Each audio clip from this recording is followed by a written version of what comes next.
Si nosotros tenemos el objeto A, el objeto, ¿ya? Que está declarado que va a ser un objeto de clase A, pues nosotros sabemos que este objeto, al pertenecer su tipificación a una clase de generalización, pues en este objeto nosotros podemos definir distintos contenidos y aún estar la asignación correcta, ¿no? Entonces yo le puedo decir, por ejemplo, en este instante de tiempo, que a este objeto yo le puedo poner un objeto de clase B y es completamente correcto. Esto, fíjense, en tiempo de compilación, esto va a compilar.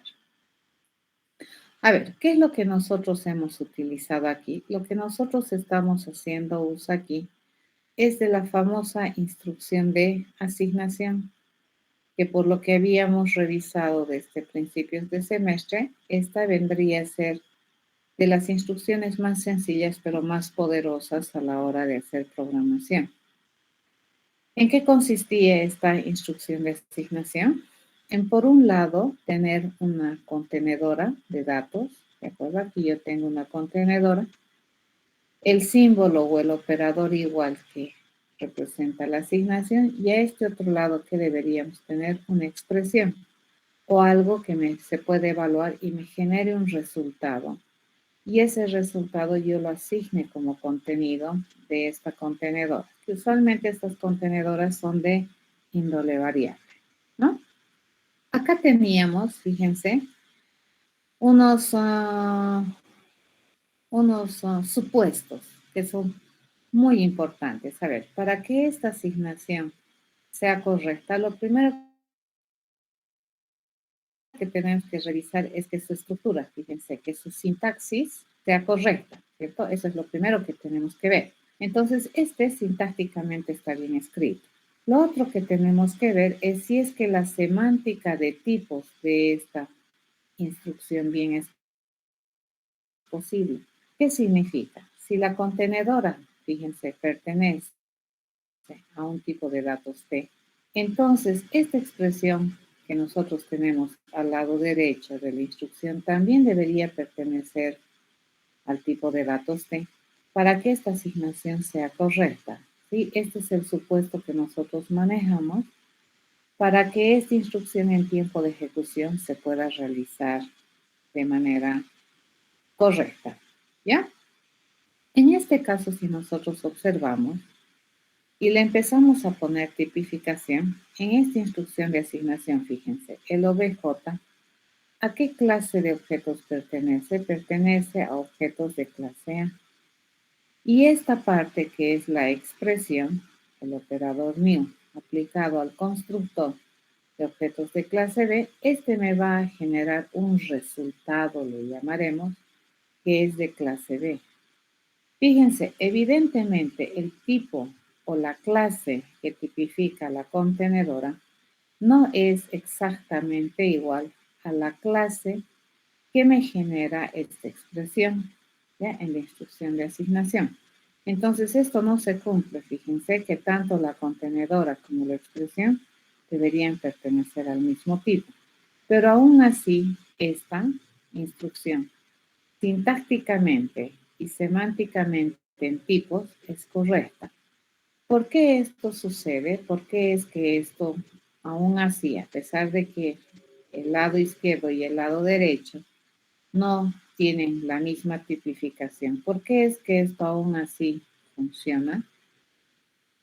La razón es porque nosotros aquí tenemos una relación de dependencia de abstracción, ¿ya? O de subclasificación. Entonces, esta asignación es correcta porque nosotros sabemos que todo objeto de clase B, debido a la relación que tenemos acá, también se cataloga como un objeto de clase A. Entonces, es correcto decir, fíjense, vamos a abrir un poco esta suposición de tipos. Esto evidentemente va a ser correcto, ¿no? Pero ¿cuándo también es correcto? Dice, también es correcto cuando resulta que tu contenedora es de tipo T.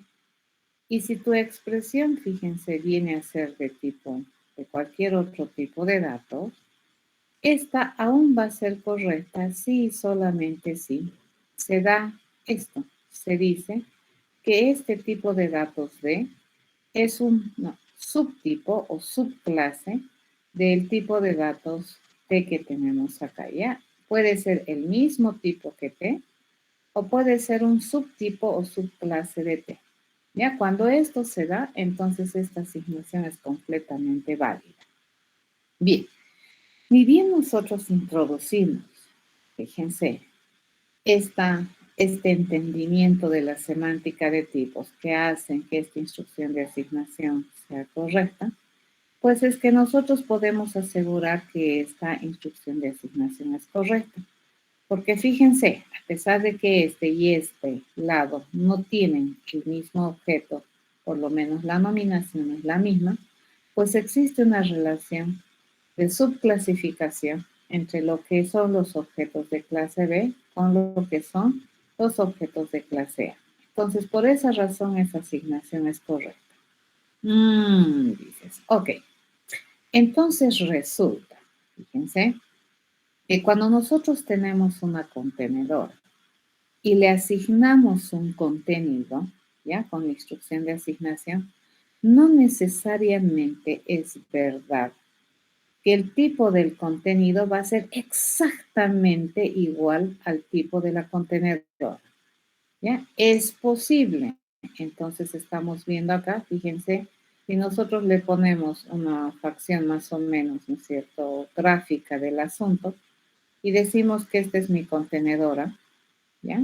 Esta es mi contenedora que va a contener datos. Entonces aquí yo le tengo que poner datos, ¿cierto? Para que contenga.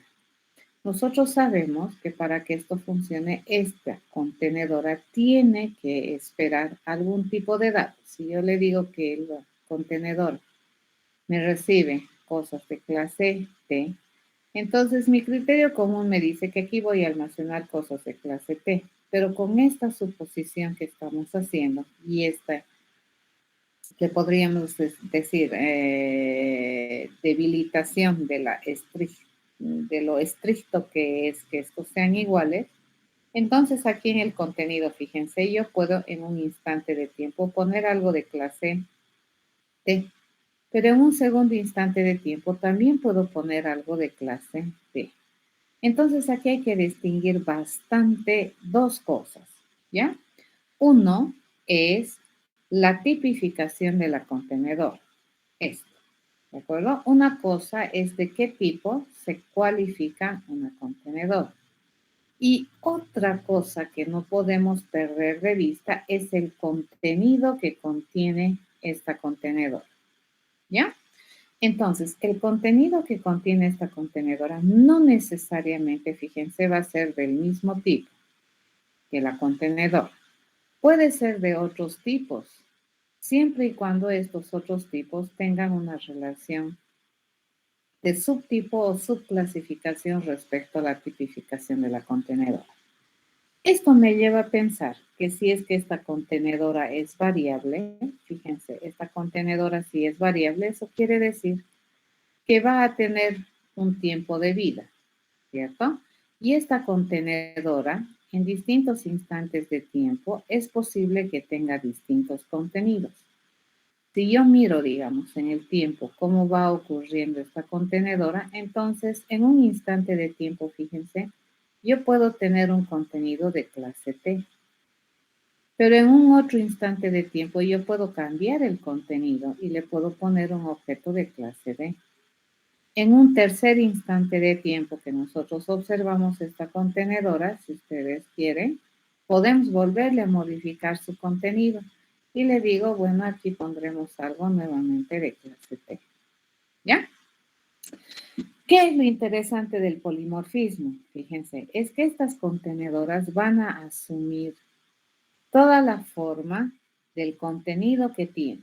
¿Ya? Acá esta contenedora va a asumir la forma del contenido que tiene, sin necesidad de cambiar su naturaleza. Recordemos que la naturaleza de esta contenedora es de clase T y aquí también sigue siendo de clase T la contenedora y aquí también va a seguir siendo de clase T. ¿Ya? Ok, a ver, un ejemplo interesante y más cotidiano que podemos utilizar para explicar esto de que el contenido puede cambiar es, supongamos que tienes tu tacita de té en tu casa, ¿ya? Tienes tu taza con tu nombre, todo. Usualmente cuando trabajas en oficinas, les cuento que cada persona en la oficina tiene su propia taza, ¿no? Y es responsable de su taza, por lo menos en la universidad así pasa. Y en esta nuestra taza, pues nosotros tomamos desayunos, todo, ¿no? Entonces, el tipo de esta taza, fíjense, el tipo de esta taza puede estar catalogado como para contener objetos de clase líquido. ¿Estamos de acuerdo? Pero cuando nosotros vamos a ir a desayunar, digamos, en esta nuestra tacita, pues no vamos a cargar líquido así, tal cual, a secas. Yo no voy a cargar líquido. Entonces un día, por ejemplo, el lunes, puedo venir y a esta tacita le puedo poner café, ¿correcto? Entonces, cuando utilicemos esta taza y bebamos su contenido, este va a saber a café. Y yo puedo poner en esta tacita café, porque lo que yo en esta tacita espero que pongas es líquido. Y como el café es líquido, entonces donde yo espero líquido, puedo ponerle café. ¿Ya? El martes vengo y yo puedo tomar, bueno, ya no voy a tomar solo café, voy a tomar leche, por ejemplo, ¿cierto? Entonces ya no tiene café, ¿qué tiene? Leche. Entonces cuando tú vayas a beber el líquido de esta tacita, pues va a tener otro sabor, ¿de acuerdo? Entonces la sensación que vas a tener en tu paladar es distinta a la sensación que tenías el día lunes, ¿correcto? Sin embargo, ¿el tipo de cosas que contiene mi tacita ha cambiado? No. El tipo de cosas que puede contener mi tacita es líquido. Lo que ha ido cambiando es su contenido. Y obviamente cuando yo hago uso del contenido, cuando bebo de la taza el contenido, evidentemente voy a notar, ¿de acuerdo? La diferencia de lo que contiene esta tacita, que si bien es cierto son líquidos, pero dependiendo del tipo de líquido que yo haya puesto, pues a mi paladar le va a dar distinta respuesta, ¿ya? Eso es. Entonces, fíjense, esta mi contenedorita, que es mi tacita, está tipificada con un tipo de contenido que puede contener, que es de orden de general. Ya esto es muy general, líquido. Ahora, yo vengo y digo, muy bien, ya he consumido demasiadas cosas raras. El miércoles lo que nosotros vamos a tomar aquí solamente es agua. ¿Ya? Entonces ya no tiene leche, tiene agua. Y cuando yo bebo agua, la sensación en mi paladar es distinta. ¿Ya?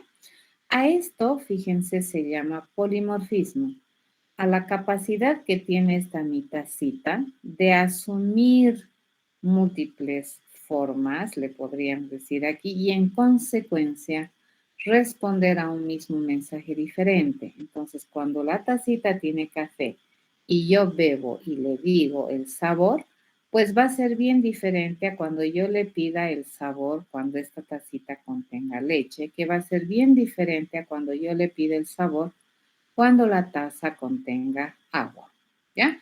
Pero no es verdad que yo tengo una taza para café, otra taza para leche, otra taza para agua. Solamente tengo una taza. Y la naturaleza de esta taza o el tipo de cosas que puede contener esta taza es de clase líquido. Entonces, al haberle puesto café, leche y agua, yo no he cambiado la naturaleza de la taza. ¿Cierto? La taza sigue, y es correcto, almacenando cosas de clase líquido. ¿Se entiende?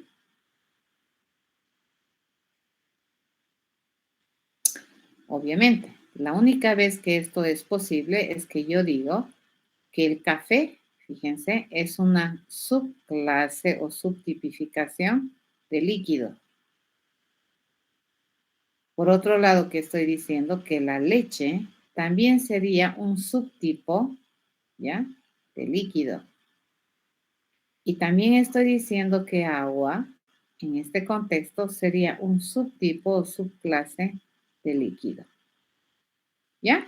Entonces, esta tacita, fíjense, cuando yo le pida beber o incluso vaya a oler la tacita, vamos a obtener diferentes aromas dependiendo del contenido que tiene sin que cambie su naturaleza de tenencia.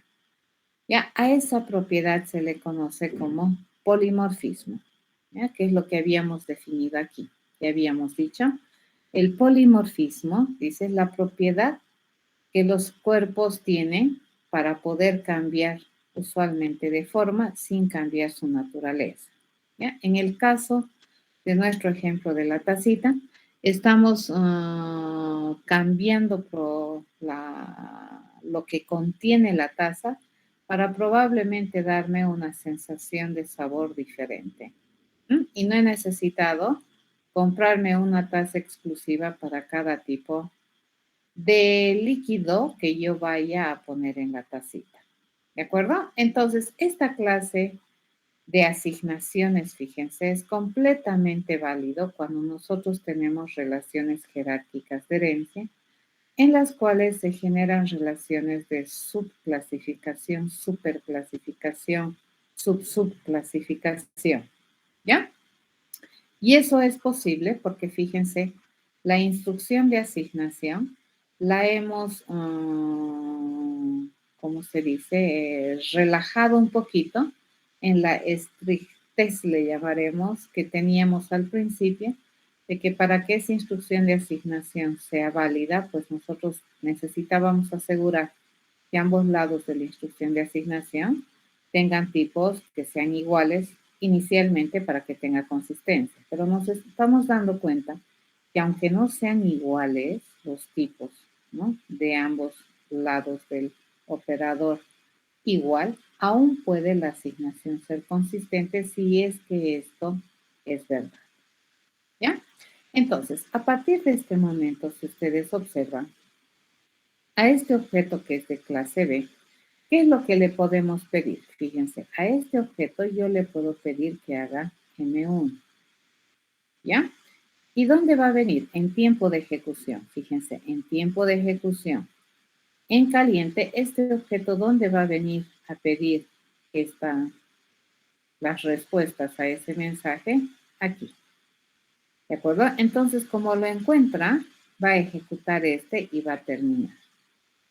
En una segunda oportunidad, fíjense, sin cambiar de nombre al objeto, sin crear o sin declarar otro objeto, yo puedo utilizar este mismo objeto para contener ahora un objeto nuevecito de clase C. ¿Correcto? Y esto es completamente válido. ¿Ya?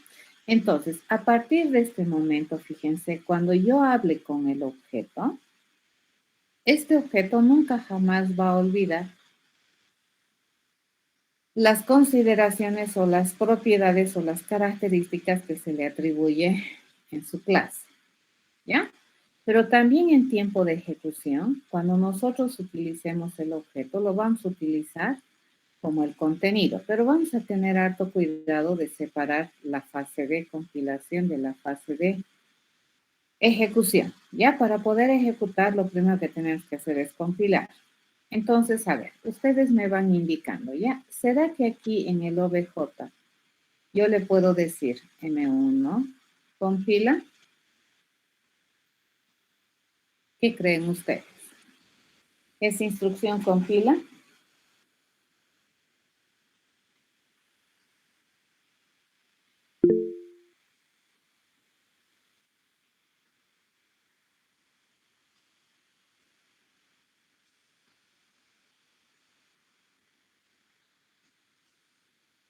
Sí, ¿verdad? Va a compilar. ¿Por qué razón va a compilar? Va a compilar porque aquí hace una revisión estática del modelo. Y en tiempo de compilación, ¿qué es lo que se hace? Se revisa. A ver, a OBJ le estamos pidiendo o le estamos mandando el mensaje M1. Entonces aquí va a revisar OBJ de qué clase es. Entonces viene acá. Y dice, ¿todo A sabe hacer M1? Sí, dice. Ok, entonces compila. ¿Ya? Ahora, en tiempo de ejecución, fíjense, en tiempo de ejecución, cuando ya estemos ejecutando, ¿qué va a suceder? Me va a decir, a OBJ quiero enviarle el mensaje M1. Entonces, ¿qué vamos a obtener en OBJ? Cuando yo le diga OBJ, lo que me va a devolver es el contenido de OBJ. Y el contenido de OBJ en este instante de tiempo, ¿qué cosa es? Es un objeto de clase C. Entonces, a ese objeto de clase C le vamos a pedir que haga M1. Por esa razón, entonces, en tiempo de ejecución, ¿dónde va a venir a buscar el hacer el M1? Aquí.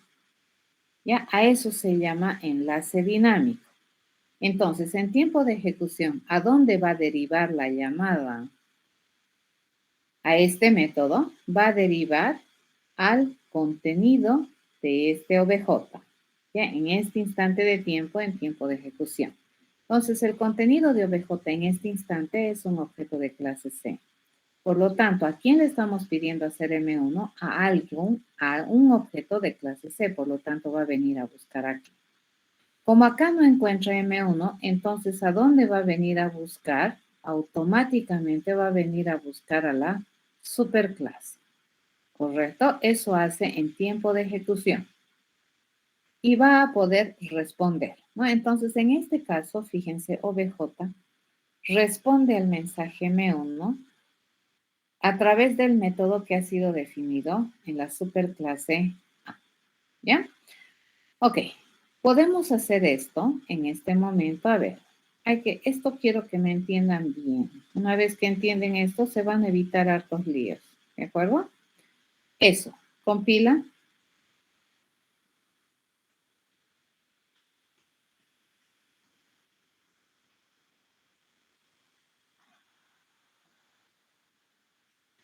¿Compila? Sí, dice. Y en realidad no compila.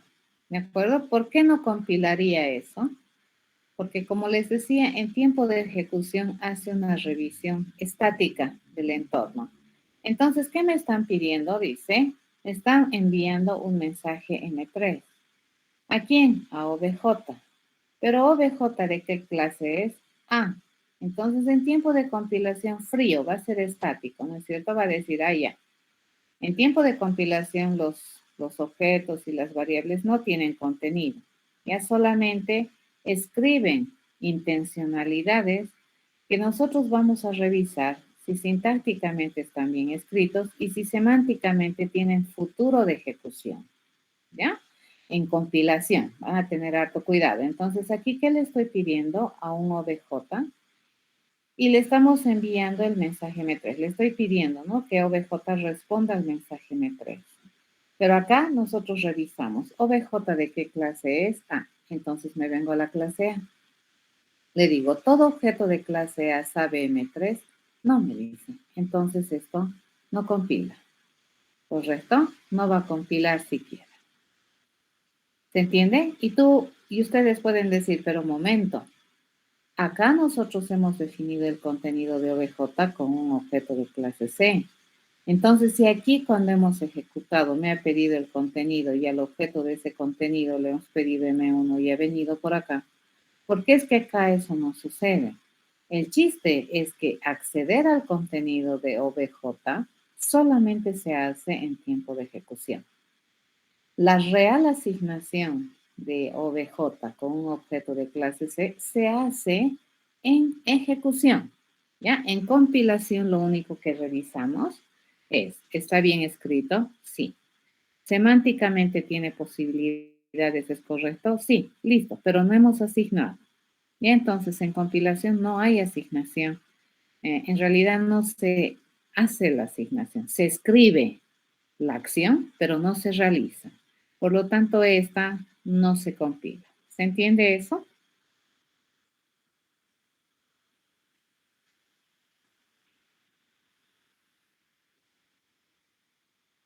No va a compilar. Porque la compilación, a ver, la compilación tiene la misión de revisar que tu programa esté sintácticamente bien escrito, ¿ya? Y también tiene la misión de verificar que esas oraciones bien escritas que tú tienes, estas oraciones que están bien escritas, tengan sentido de tipo, tienen semántica de tipo, pero no ejecutan, ¿de acuerdo? La semántica operacional, ¿cuándo empieza a funcionar? Cuando estás en tiempo de ejecución.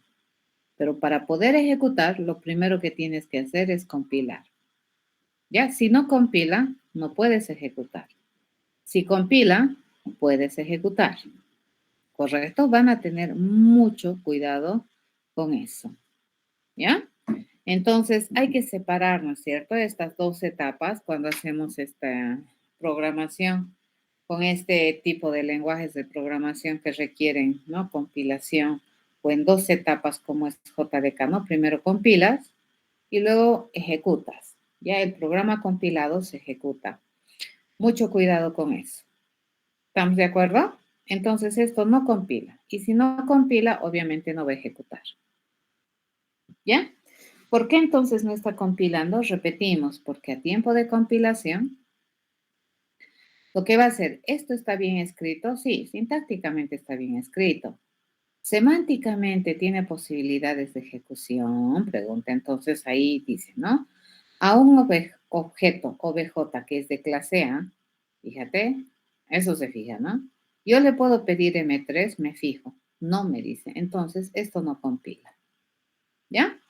Pero es completamente válido decir, pero, en tiempo de ejecución. Nosotros sabemos que aquí en OBJ va a haber un C. ¿Por qué no compila? ¿Por qué no compila? Pues no es una propiedad funcional o es una característica de comportamiento que le hayamos asignado objetos de clase A. Entonces el compilador no se está equivocando, ¿ya? El compilador no tiene la culpa, ¿sí? Entonces, ¿qué es lo que nosotros tenemos que hacer? Lo que nosotros podemos hacer es lo que ayer habíamos hecho, o el día martes habíamos hecho, y hacer un casting, ¿correcto? Y decirle, muy bien, lo que vamos a hacer, dice, es enviarle, ¿será que se puede enviar el mensaje M3 a un objeto al cual lo vamos a convertir en C? Le pregunto.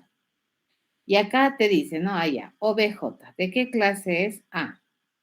Un objeto de clase A puede ser un C, sí. Entonces, esta conversión es posible, ¿ya? Esta es una operación de posibilidad. Esta no es una imposición. ¿A qué me refiero? Que esta parte de la conversión es posible que se haga.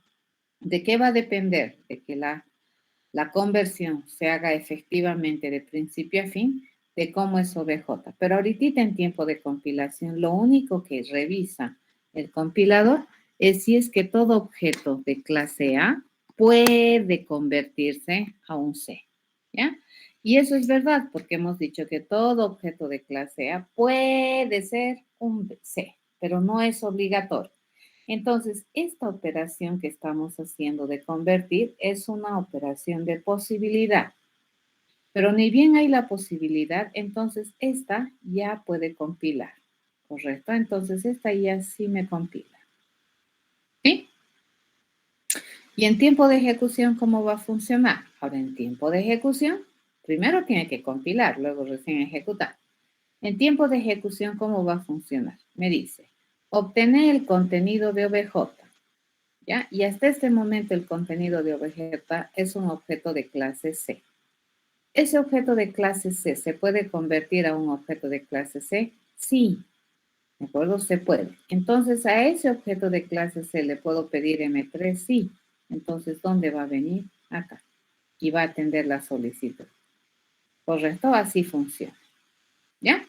Pero entonces tú dices, ok, entonces aquí ya tenemos la clave del éxito. A ver, vamos a ver. A este OBJ yo le puedo decir M2.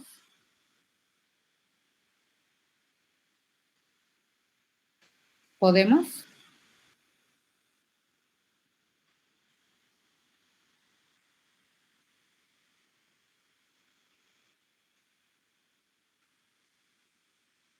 ¿Compila o no compila?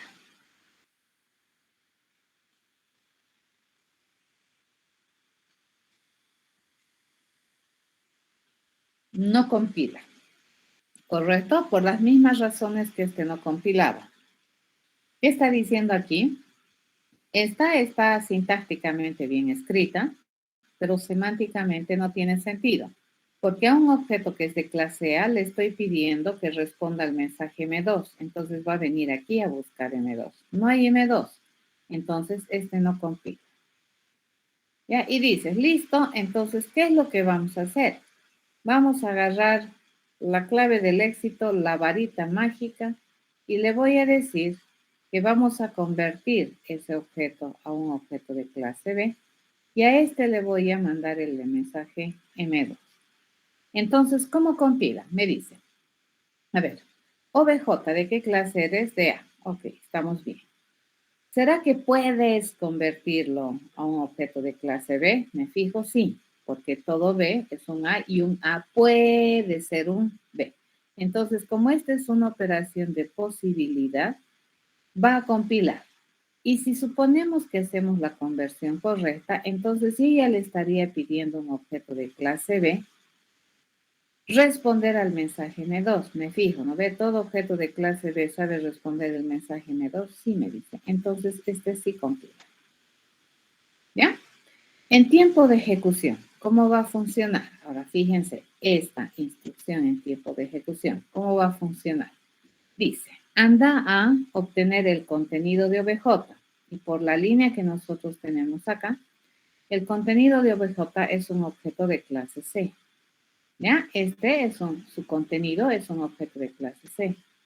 ¿Ese objeto de clase C se puede convertir en un objeto de clase B? No me dice. Entonces aquí me sale error en tiempo de ejecución.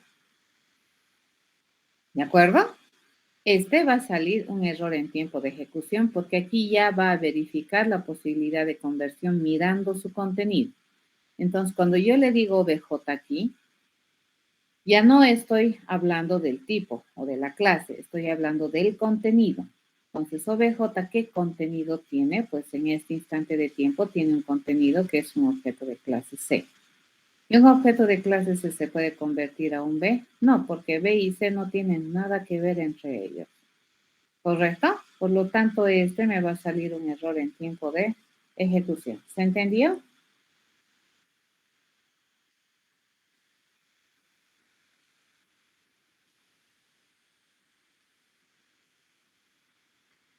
Ok. ¿A qué se llama polimorfismo? Fíjense, yo tengo este objeto, ¿ya? Y a partir de este momento hasta aquí, ese objeto, fíjense, ha asumido la forma y en consecuencia se ha comportado como un objeto de clase B. ¿Estamos de acuerdo? Entonces, en este periodo de tiempo, este objeto OBJ ha asumido la forma o la apariencia de B y en consecuencia se ha comportado como un B. ¿Ya? Pero en este instante de tiempo, en todo este instante de tiempo que tenemos, desde acá hasta acá, obviamente anulando estas que no compilan, fíjense, este OBJ ha asumido la forma de C y en consecuencia a los mismos mensajes que le hemos mandado al mismo objeto OBJ, me va a responder diferente, porque en este instante de tiempo el contenido de OBJ es de forma C. ¿Ya? Entonces, a partir de aquí hasta acá, OBJ ha asumido la forma de un objeto de clase C y se está comportando como un objeto de clase C. ¿Se entiende? Pero es el mismo, fíjense, la referencia es la misma. El nombre es el mismo. ¿Se entendió?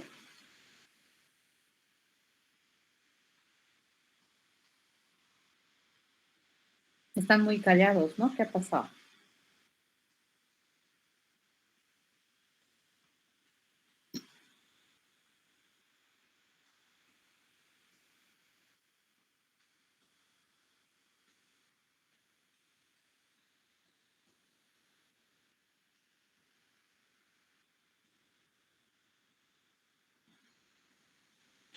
Ya, a ver. El tiempo de compilación y el tiempo de ejecución son dos tiempos diferentes, ¿ya? En el tiempo de compilación se hace un análisis estático de tu modelo, porque en tiempo de compilación todavía las variables no tienen contenido, porque no se ha hecho la asignación, ¿se entiende? Entonces, cuando tú escribes, por ejemplo, esta instrucción de asignación y quieres compilar, el compilador tiene la misión de ir a revisar si está bien escrita, si es que su semántica de tipos es correcta, pero no la ejecuta, ¿de acuerdo? Entonces no ejecuta su semántica operacional. Cuando compilas, lo único que revisas es que esté bien escrito. Y para revisar que está bien escrito y que semánticamente en tipos tiene vicios de poder ejecutarse en el futuro, va a hacer uso de una revisión estática de este modelo. ¿Ya? Mucho cuidado, cuando nosotros escribimos esta instrucción de asignación y la compilamos, repito, ¿qué estamos haciendo? Estamos revisando que estructuralmente, sintácticamente esté bien escrita. Estamos verificando que la semántica de tipos, que lo que hay aquí a la izquierda con lo que hay aquí a la derecha, semánticamente tengan consistencia. Pero jamás estoy asignando. Ya no estoy definiendo el contenido de OBJ en tiempo de compilación. ¿Estamos de acuerdo?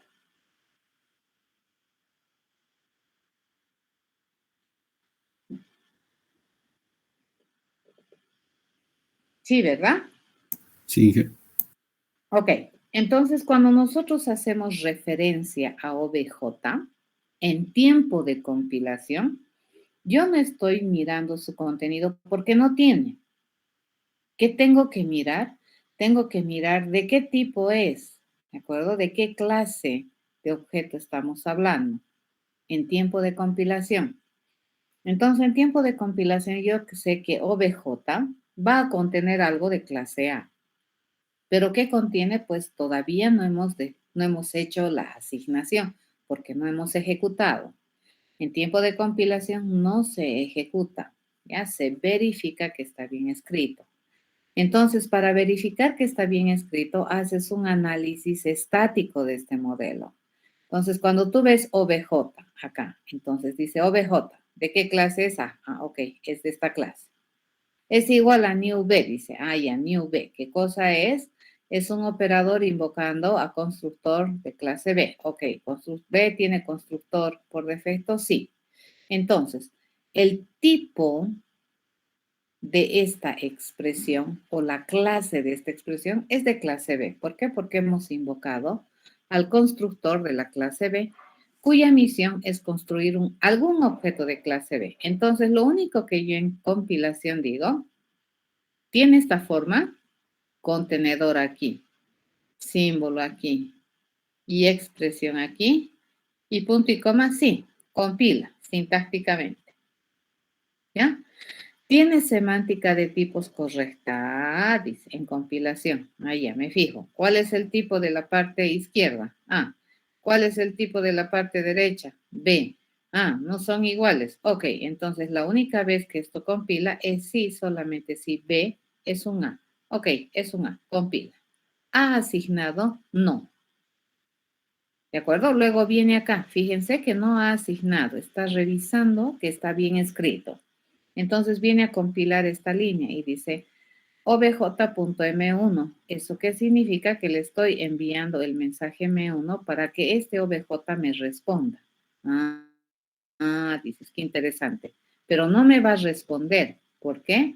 Porque todavía no estoy ejecutando. Entonces tengo que revisar sintácticamente si esta mensajería es correcta. ¿Ya? Entonces aquí tengo propietario, operador de ámbito, que es el punto, y aquí el mensaje. Entonces, ¿qué va a ir a revisar? ¿Será que el mensaje es un mensaje válido para objetos de clase A? Pregunta. Entonces, mira aquí. ¿El mensaje M1 pertenece a objetos de clase A? Sí, dice. Entonces, este es correcto. Compila. Pero no ejecuta. Fíjate, no llama, no ejecuta el método, no mira, ¿no? ¿Qué objeto tienes? No, solamente está haciendo una revisión estática del modelo y de todas las cosas que tiene para ofrecer este tipo de objetos. Entonces se fija, ¿no? Hasta ahí todo bien. Esta es otra instrucción de asignación. Entonces dice, sintácticamente el lado izquierdo representa una contenedora, el operador igual, y el lado derecho representa una expresión sí. Semántica de tipos. ¿Ambos lados tienen el mismo tipo? No. ¿Este qué tipo es? A. ¿Este qué tipo es? C. Me fijo, C es un A, sí. Por lo tanto, este compila. ¿Ha asignado? No. ¿De acuerdo? Acá fíjense, esto se lee así. Yo estoy escribiendo un mensaje o estoy escribiendo una llamada de mensaje a un objeto. Entonces la sintaxis es propietario, operador de ámbito, mensaje.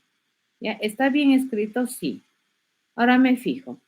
Semánticamente, en cuestión de tipos, en cuestión de ser, digamos, de definición, de descripción del objeto BJ, este objeto BJ que es de clase A puede responder a la pregunta M1, sí dice, porque todo objeto de clase A puede responder la pregunta M1.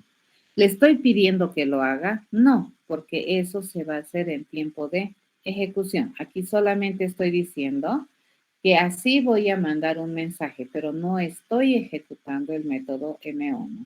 No estoy mirando qué instancia particular tiene OBJ porque ni siquiera he asignado.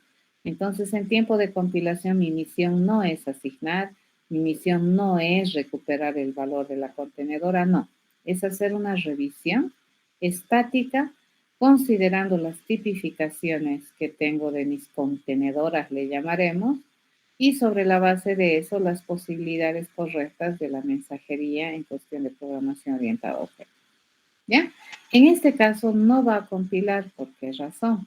Si bien es cierto, está sintácticamente bien escrito, propietario, operador de ámbito, mensaje bien, ¿dónde va a fallar? Me va a fallar en la semántica y ahí en la consistencia ya particular de si es posible que este objeto de clase A pueda responder al mensaje 3, así, ¿no? ¿Será posible? Como aquí yo no tengo M3, esto me dice no, esto es imposible. ¿De acuerdo? No se puede. ¿Ya? En cambio acá yo digo, ¿no?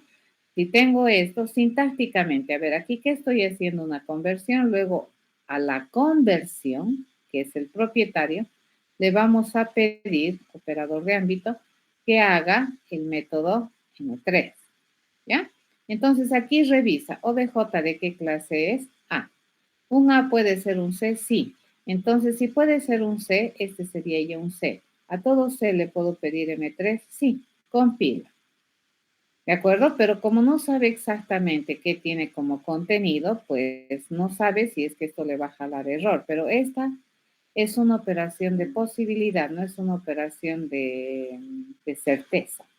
¿Ya? ¿Y por qué es que esto compila? Por el modelo, por la revisión estática que nosotros estamos haciendo de este modelo.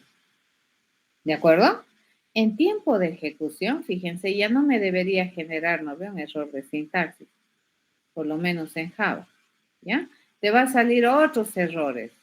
Probablemente te va a salir error de semántica de tipos, por ejemplo acá, ¿ya? Acá te va a salir un error de imposibilidad, porque si bien es cierto, esta es una operación de posibilidad, no te asegura que se pueda hacer. Entonces, ¿de qué va a depender que esta instrucción sea correcta? Del contenido de OBJ. Y en tiempo de ejecución, cuando tú le dices así OBJ, ¿qué te va a devolver? Te va a devolver su contenido. Ya, eso te devuelve. Entonces, cuando yo evalúo OBJ, me devuelve su contenido. Y el contenido ya va a ser de algún tipo de clase o algún tipo de dato que no necesariamente es de la misma clase que la contenedora. ¿Ya? Entonces, en esta ocasión, es por esa razón que cuando yo a este OBJ le pido M1, va a venir primero aquí a buscar. Porque en tiempo de ejecución, esta asignación ya se hizo. ¿Ya? Y en tiempo de ejecución, cuando yo le pido OBJ, me va a devolver su contenido. Y a ese objeto que contiene OBJ le vamos a pedir M1. ¿Ya? El contenido de OBJ que es un objeto de clase C. Entonces, a un objeto de clase C le pido M3, por eso viene aquí, o M1, por eso viene acá. No viene aquí. ¿Estamos de acuerdo? Y a esta cosa que hemos generado, ¿no ves? Estas flechitas con rojo, eso se hace en tiempo de ejecución. Pero para que ejecute, lo primero que tienes que hacer es compilar. Obviamente esto no va a compilar, ¿no ves? Por esa misma razón. Este sí va a compilar, pero en tiempo de ejecución me va a sacar un error. Porque a la hora de que yo vaya a evaluar OBJ, ¿qué me va a entregar? Su contenido. Y su contenido es un objeto de clase C. Este objeto de clase C lo puedo convertir a B, no me dijo, pum, error en tiempo de ejecución. ¿Alguna pregunta? ¿Está bien, Grover?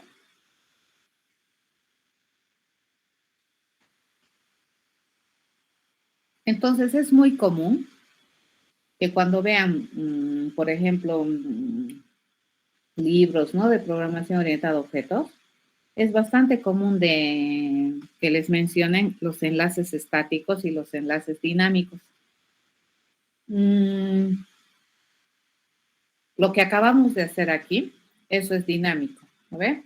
Y va a generarse cuando estemos en tiempo de ejecución. Y va a depender mucho del contenido de este OBJ, ¿ya? En tiempo de ejecución, realmente la asignación recién se hace. En tiempo de ejecución, ¿no? En tiempo de compilación, no. Solamente se revisa si está bien escrito y si semánticamente en tipos en el futuro va a ser posible ejecutar. En tiempo de ejecución se ejecuta la semántica operacional. Recuerdan que cuando nosotros hemos estado indicando las instrucciones, ¿no es cierto?, básicas para resolver problemas a través de programas, ¿qué nos interesaba definir bien? La sintaxis, ¿no? Que son las reglas de la buena escritura. Luego habíamos dicho las semánticas de tipo y luego la semántica operacional. La semántica operacional empieza a funcionar en tiempo de ejecución. Y para compilar, ¿qué tú te fijas? La sintaxis, ya las reglas de buena formación y las semánticas de tipo. Ya para compilar. Ya ese es un enlace estático, ¿no es cierto? Porque aquí acá, por ejemplo, no obtienes el contenido cuando compilas, ¿no ve? Tiene que ser consistente con el modelo que mira. ¿De acuerdo? Entonces, es correcto decir, fíjense, que nuestra contenedora OBJ que teníamos en la anterior pizarra, esta utiliza la propiedad de polimorfismo. ¿De acuerdo? Porque en un instante, en un periodo de tiempo, este OBJ se ha comportado como B. Ha asumido la forma de un B y se ha comportado como un B. ¿No? Entonces, cuando yo le he pedido hacer OBJ cualquier cosa, primero ha ido a buscar las cosas como todo objeto de clase B. ¿No? Y luego en un segundo instante de tiempo un poco más prolongado, pues este objeto ha asumido la forma de un objeto de clase C. Y en ese periodo de tiempo, cualquier cosa que yo le he preguntado a este OBJ, ha respondido como un C. ¿Ya? Entonces ha asumido incluso el comportamiento de C. ¿Qué es lo interesante de aquí? Que yo no he necesitado, fíjense, variar la naturaleza de OBJ. ¿Qué es lo único que hemos cambiado? Su contenido. ¿Ya? Entonces, el contenido de OBJ, en este caso, también a se le conoce como la instancia, ¿cierto? La instancia de OBJ. Cuando ustedes hablan de ejemplar de OBJ, el individuo, el objeto, la instancia, digamos, se está refiriendo al contenido, ¿ya? Y nunca jamás olvidar, ¿no es cierto? Que nosotros básicamente, ¿qué estamos diciendo? Si tuviéramos que pensarlo como una contenedora, ¿no? De cosas, este es OBJ. ¿Y de qué clase es? Ah, y eso no va a cambiar. Lo que sí puedo cambiar en un instante de tiempo, le puedo poner un objeto de clase B, ¿ya? En un segundo instante de tiempo, le puedo poner un objeto de clase C. Y en otro instante de tiempo, fíjense, le puedo poner un objeto de clase A. ¿Ya? Entonces, esta contenedora puede asumir múltiples formas en la medida que puede permitir contener varios tipos de objetos que son de esta naturaleza, pero son distintos. Fíjense, el B, el C y el A pueden ser distintos, ¿correcto? Pero sí pertenecen a una misma naturaleza y eso se genera gracias a las relaciones de herencia. ¿De acuerdo? ¿Qué habíamos dicho? A ver, que estas operaciones, por ejemplo, si yo tengo aquí un tipo de dato, ¿no ve? Y aquí yo tengo un OBJ, ¿correcto? Y este OBJ, fíjense, OBJ es de clase D. Entonces, esta es una operación de posibilidad, ya no es una obligatoriedad. Y esta va a compilar, esta instrucción así, compila, fíjense, esta va a compilar, sí y solamente sí, resulta que D, por todo objeto de clase D, puede ser un T. ¿Correcto? O que es lo mismo decir que todo T es una subclase de D. ¿Ya? Ahí nomás compila. ¿Correcto? En compilación. Ahora, esta instrucción que nosotros tenemos aquí, que es el casting, que es una instrucción de posibilidades, esta, ¿correcto? Esta de acá. Entonces, esta en tiempo de ejecución es correcta. Fíjense, esta en tiempo de ejecución va a ser correcta. Sí, solamente sí. Hay dos opciones, ¿ya? Sí, solamente sí. La instancia, fíjense, el contenido, la instancia de OBJ, el objeto OBJ, y solamente sí, la instancia de OBJ resulta ser un tipo de datos T. Esa es una opción. ¿Ya? O también eso va a ser correcto si solamente si la instancia que tiene en este momento este objeto OBJ pertenece a algún otro tipo de datos, le llamaremos S, tal que este S, este tipo de datos S, es un subtipo de T. ¿Estamos de acuerdo? A ver, ¿a qué me refiero? Es correcto decir, si nosotros tenemos esta jerarquía de clases, vamos a ver, por ejemplo, yo tengo figura por acá, y sabemos que todo rectángulo, fíjense, es una figura. ¿Ya? Y nosotros también sabemos que todo cuadrado es un rectángulo. ¿Ya? Entonces, fíjense, yo puedo tener este objeto figura OBJ. Y ahí en algún instante de tiempo yo le puedo decir OBJ, ¿ya? Vamos a hacer un casting, fíjense, a rectángulo. Yo quiero que OBJ se convierta en rectángulo y aquí le vamos a pedir algo propio de los rectángulos, ¿de acuerdo? Por ejemplo, get base. ¿Ya? Esto, por ejemplo, va a compilar, ¿cierto? Porque OBJ es de clase figura. Toda figura puede ser un rectángulo, sí, entonces compila. ¿Ya? En tiempo de ejecución, ¿cuándo esta ejecución es correcta? ¿Cuándo no me sale error? A ver, ¿qué posibilidades yo tengo de que esta en tiempo de ejecución me salga bien? Una es que el OBJ tenga como contenido, o sea, tenga una instancia o tenga como contenido, así también se dice, ¿no? Tenga una instancia de clase rectángulo, ¿cierto? Esa es una opción. ¿Ya? Y la otra opción para que esto me ejecute de manera correcta es que OBJ, fíjense, tenga una instancia o contenido que es de clase cuadrado. ¿Ya? En esas dos ocasiones, esa conversión me va a ser correcta. ¿Cuándo esta conversión me va a dar incorrecta? me va a generar un tiempo de, o un error en tiempo de ejecución cuando OBJ tenga una instancia de figura. ¿Ya? Porque toda figura no es verdad que se puede convertir en rectángulo, a menos que realmente sea un rectángulo. ¿De acuerdo? Eso es lo que está diciendo acá. ¿Ya? Entonces, esto en tiempo de ejecución es correcto.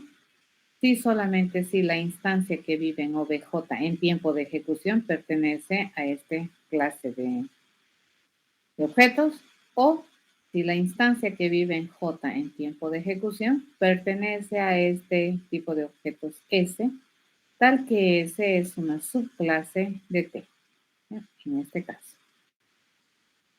¿Correcto? Cuando esta conversión, repetimos, me va a salir incorrecta, cuando OBJ tenga una instancia particular a secas de clase figura. Entonces, esto no se puede hacer. ¿Estamos de acuerdo? Ya, repito. Esta operación, que es la conversión, fíjense, es una operación de posibilidad, no es una operación que siempre se puede hacer.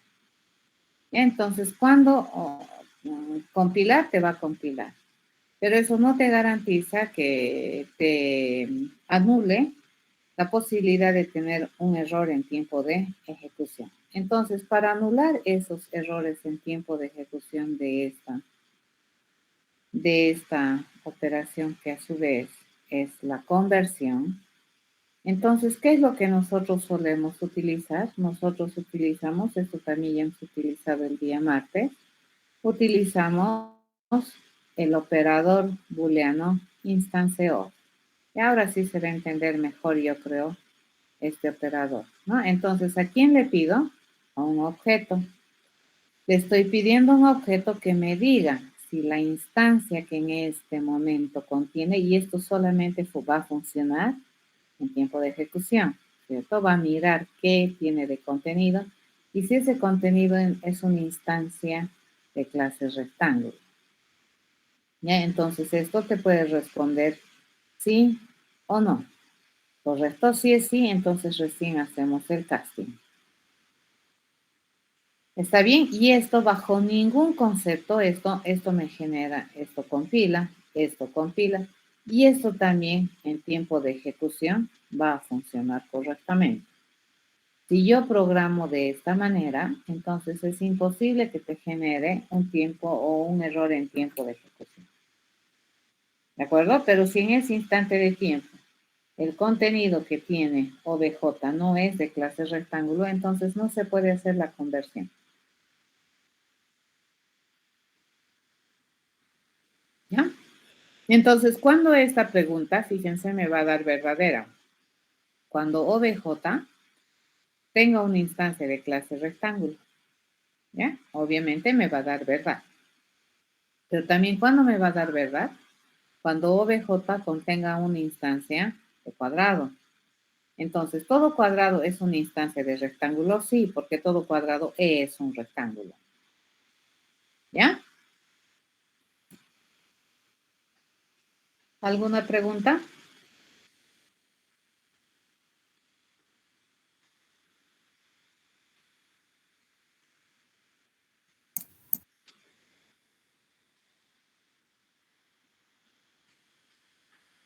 No, ¿verdad? Ok, a ver, vamos a hacer un ejemplito bonito para mostrar esto del polimorfismo. No soy muy buena en esto, pero a ver, vamos a intentar. ¿Ya? Ustedes conocen el juego del ajedrez, ¿correcto? Sí, el juego del ajedrez, ¿qué tiene? Básicamente el juego del ajedrez tiene un tablero, ¿cierto? Y en ese tablero, ¿qué cosa hay?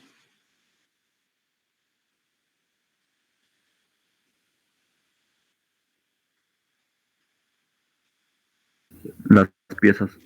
Ya. Usualmente este tablero es un arreglo bidimensional y este arreglo va a tener piezas, me dice su compañero. Ok. Entonces, las piezas que puede tener un tablero de ajedrez son piezas de ajedrez. Ya, y toda pieza, fíjese, se sabe mover, ¿correcto?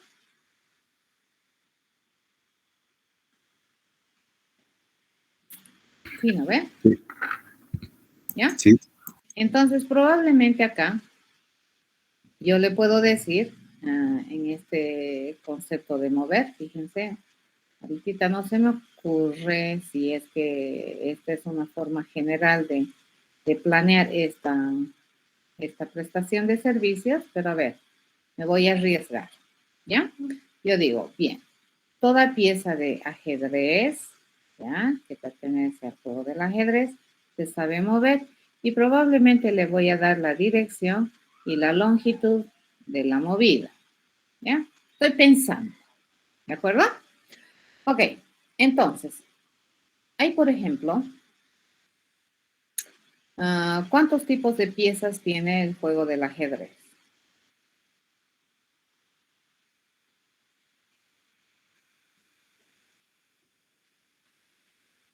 16. No, tipo de piezas, no cuántas. 6. 6. 6, ¿cierto? Una es el peón. ¿Y por qué se diferencian? A ver, ¿por qué se diferencia el peón, por ejemplo, de la torre? Por la clase de movimientos que tiene. Por cómo se mueve, ¿cierto? Tenemos la torre. Tenemos otro que es interesante, que es el alfil. Tenemos otro que también es interesante, para modelar, que es el caballo.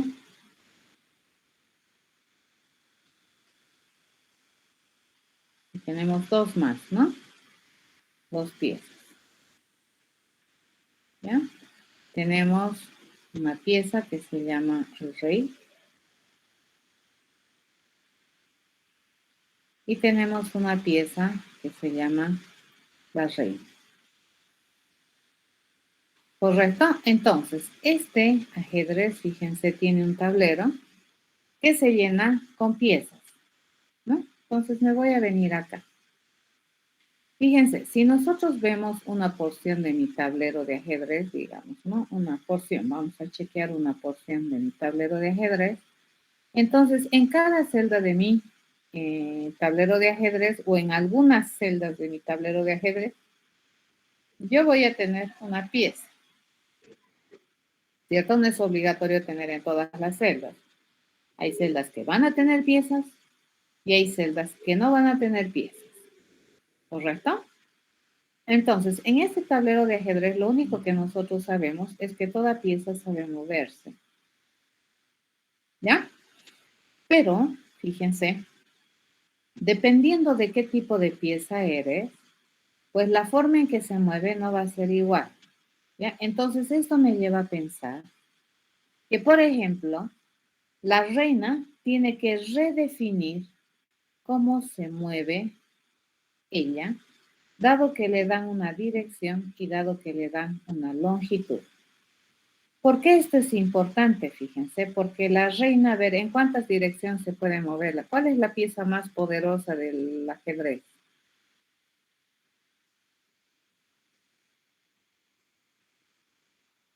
La reina. La reina. La reina. ¿Y a quién tenemos que cuidar? Al Al rey. rey. Al rey. Acá, ¿no? Pero no importa. Los dos tienen importancia, ¿cierto? No podemos perder al rey, pero la pieza más poderosa del juego es la reina. O sea, es un complemento interesante. Los dos son importantes. A ver, la reina, ¿cuántos movimientos tiene?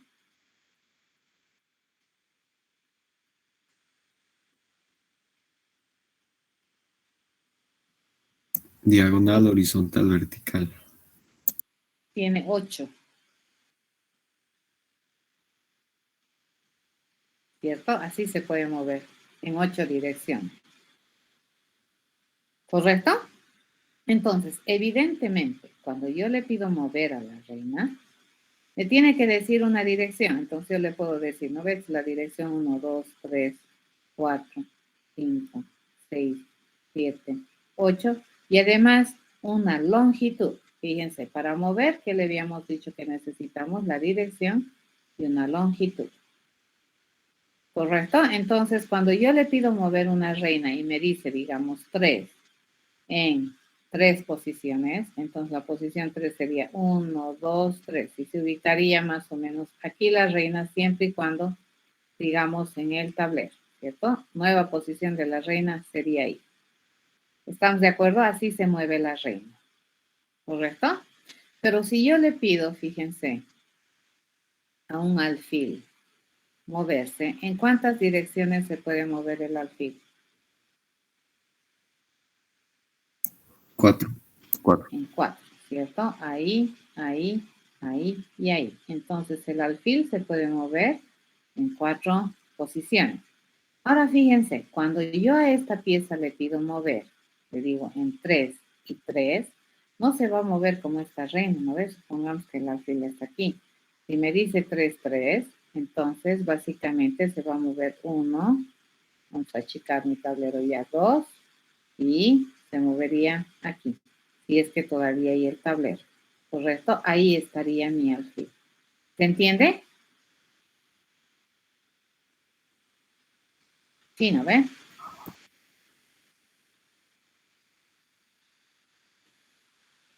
Ok, fíjense, desde el punto de vista del tablero, cada una de estas celdas que va a contener piezas.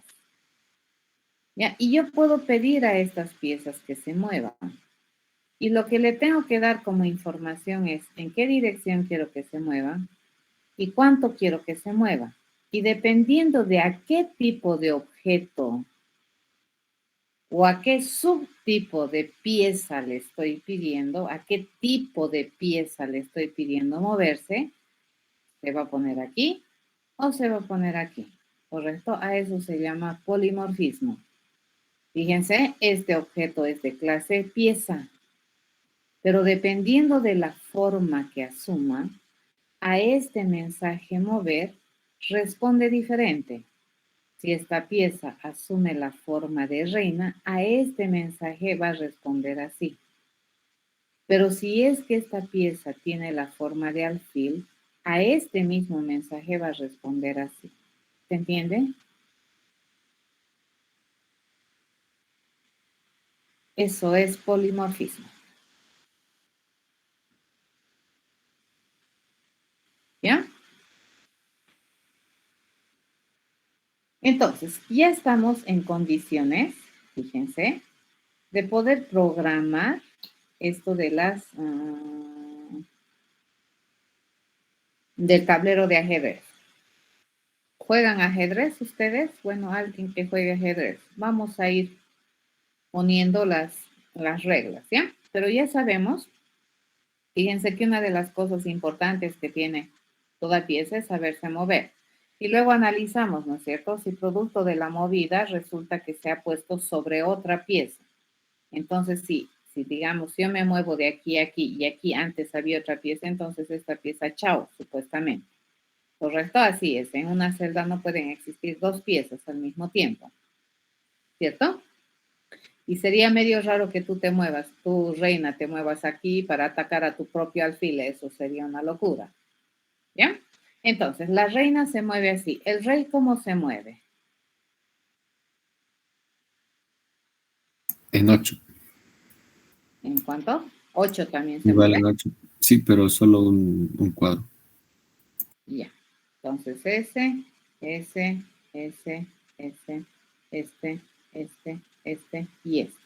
Entonces, aquí la longitud, aunque me digas 3, yo lo voy a ensombrecer, ¿cierto? Siempre voy a mover de a uno. Entonces, el rey dice que siempre mueve ahí, ahí a un hito, ¿no? 8 posiciones. El caballo se mueve, ¿en cuántas posiciones se puede mover el caballo?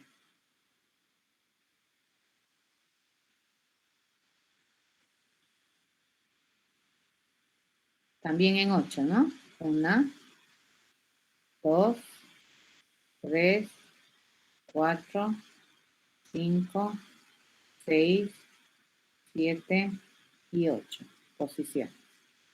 Y en este caso también el caballo podemos decir que por defecto se mueve una longitud 1, ¿cierto? Entonces no importa qué le pongas aquí, pues el caballo se va a mover una vez. Lo único que yo necesito saber es en qué dirección se va a mover este caballo. ¿En cuántas direcciones se había sabido mover el caballo? Pues en 8. ¿Sí? Y me falta la torre. ¿Cómo se mueve la torre?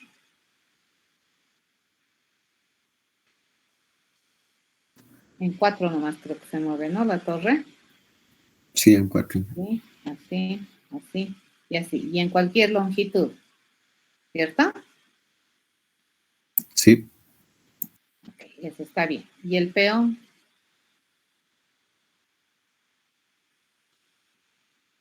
En una, Al empezar puede ser 2 también. así. Al Y empezar, al comer una ficha en diagonal puede ser uno nomás. o sea, puede moverse así, así, Al así. empezar 2, sí. Al empezar, No, el peón solo se puede mover hacia adelante. no puede retroceder, ¿no?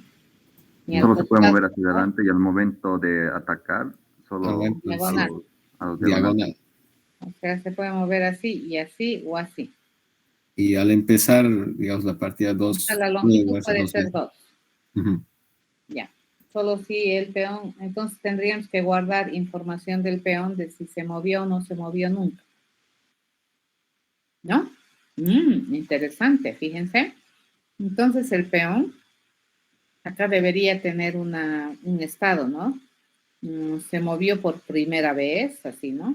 Se movió. Entonces a la primera vez que yo muevo una ficha del peón, se va a mover 2. Pero puede moverse para comer Sí, para comer en diagonales. en diagonal. Ujú. Pero digamos, eso no sería un movimiento, eso sería comer. Ujú. Sí, Sí, sería un cambio de estado. un ataque. Sería un comer, Un ¿cierto? ataque, sí. Atacar. Ok, atacar. Entonces este peón, bueno, todos saben atacar, ¿no? Pero el atacar está asociado con su movimiento acá, ¿verdad? En cambio, el peón hace diferencia entre que se quiere mover solamente y cuando quiere atacar. Entonces aquí no me queda otra que el peón sepa atacar y aparte moverse. Entonces, cuando yo me muevo, entonces ni bien ataco ya me he movido, así se considera que ya me moví. Sí, Sí, Entonces la segunda vez ya solamente avanza de uno en uno. Sí, Ya, comprendido.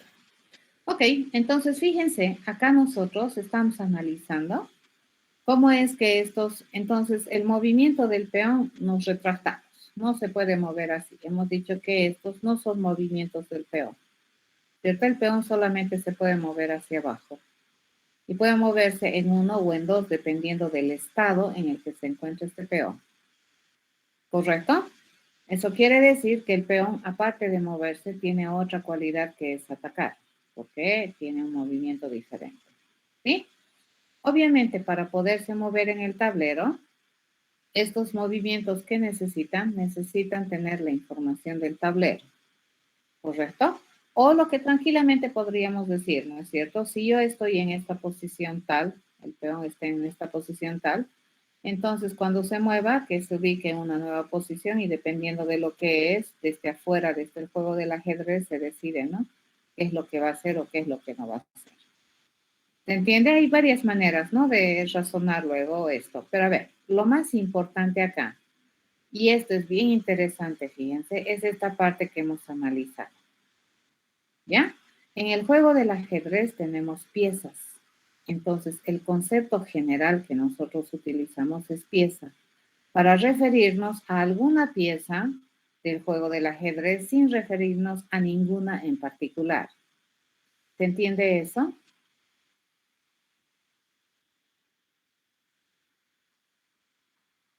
Sí, ¿verdad? Entonces, no sé, se han inventado este nombre de pieza, pero esta pieza, fíjense, representa un objeto abstracto, porque en el juego del ajedrez realmente no hay pieza. Hay caballo, peón, torre, alfil, rey o reina, pero piezas secas no hay. Pero este nombre, este concepto, me sirve a mí para entender el universo del ajedrez.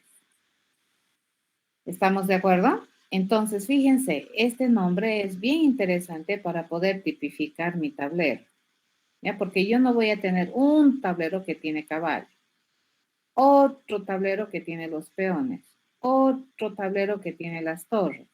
Entonces, aquí lo que yo sé es que el tablero contiene piezas. Entonces, desde este punto de vista, este tipo de objetos o esta clase de alto nivel de abstracción es muy importante para modelar mi juego del ajedrez.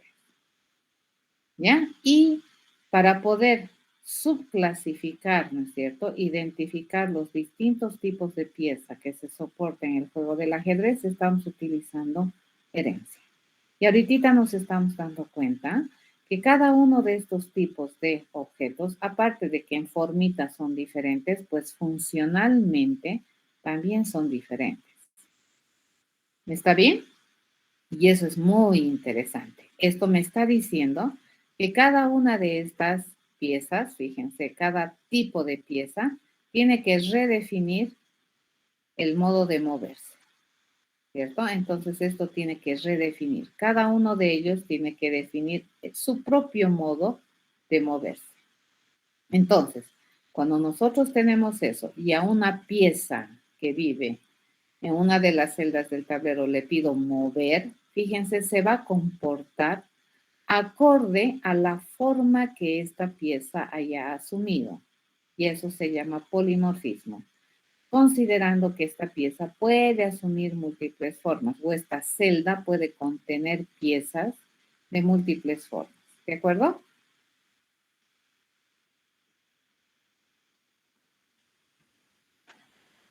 A ver, para el martes, me gustaría ver alguna alternativa de solución para este problema del ajedrez. ¿Quién se anima y me muestra el martes? ¿Estamos de acuerdo?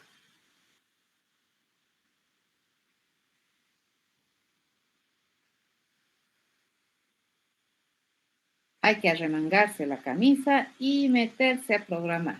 Es la única manera. ¿En programación o abstracción? En programación. Esto ya hemos abstraído interesantemente.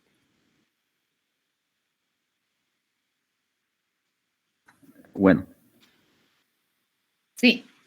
Como cada pieza se mueve diferente, tiene directivas diferentes, entonces necesitas reescribir tu forma de moverse. Es que no me conviene quitarlo de aquí de la superclase.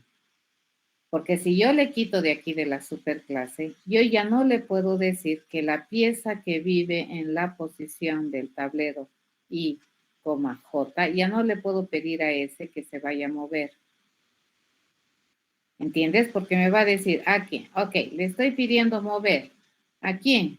Al objeto que vive en la celda IJ del tablero. Ah, dices, ¿qué cosas tiene la celda IJ del tablero? Tiene piezas.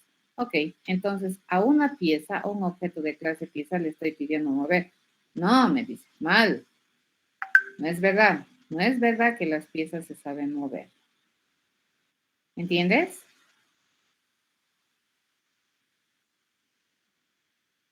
Entonces, no me conviene quitar. Ya acá, aparte de que este nombre es una referencia a un objeto abstracto, pues aparte de tener el nombre, pues nosotros sabemos que toda pieza en el juego del ajedrez se sabe mover dado que tenemos una dirección y una longitud. Entonces, una vez que tú pones esto, ahora sí, esto sí va a compilar. ¿Correcto?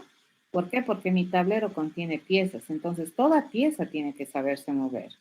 Ahora, que cada tipo de pieza específico se sepa mover a su modo, eso ya es otra historia. Pero todas las piezas tienen esta característica común de comportamiento que es saberse mover.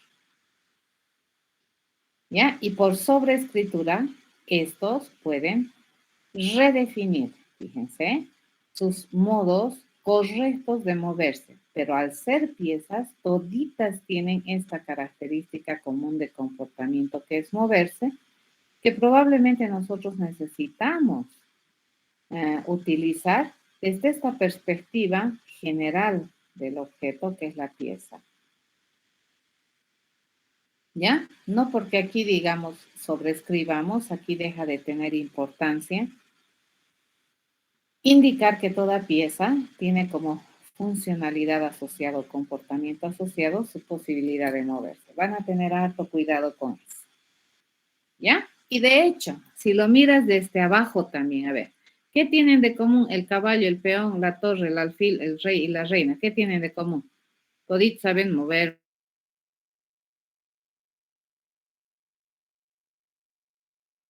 Cosas que son comunes a todos estos distintos tipos de objetos es una cualidad funcional que se llama mover. Entonces, si lo miras desde abajo, es como factorizar, ¿te das cuenta? ¿Qué factor común tienen todas estas clases de objetos? El mover. Entonces, eso es común. Lo pongo acá arriba. ¿Ya? Entonces, si lo ves desde el punto de generalización, es así, ¿no ven? Pero si lo analizas desde aquí, desde las clases de especialización, pues tú estás mirando, es evidente que tienes cosas que son comunes. Entonces, estas cosas comunes te pueden generar una naturaleza común, que en este caso es la pieza. ¿Ya?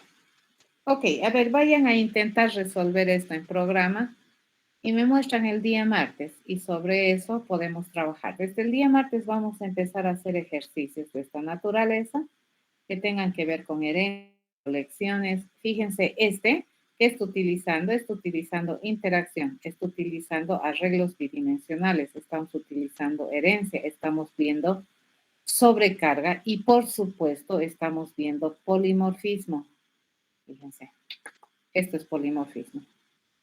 Ya la sobreescritura me da la posibilidad de hacer polimorfismo, ¿no? Esta pieza, dependiendo de qué forma toma, cuando yo le pido mover, me va a generar resultados diferentes. A eso se llama polimorfismo. Bien, jóvenes, nos estamos encontrando el día martes.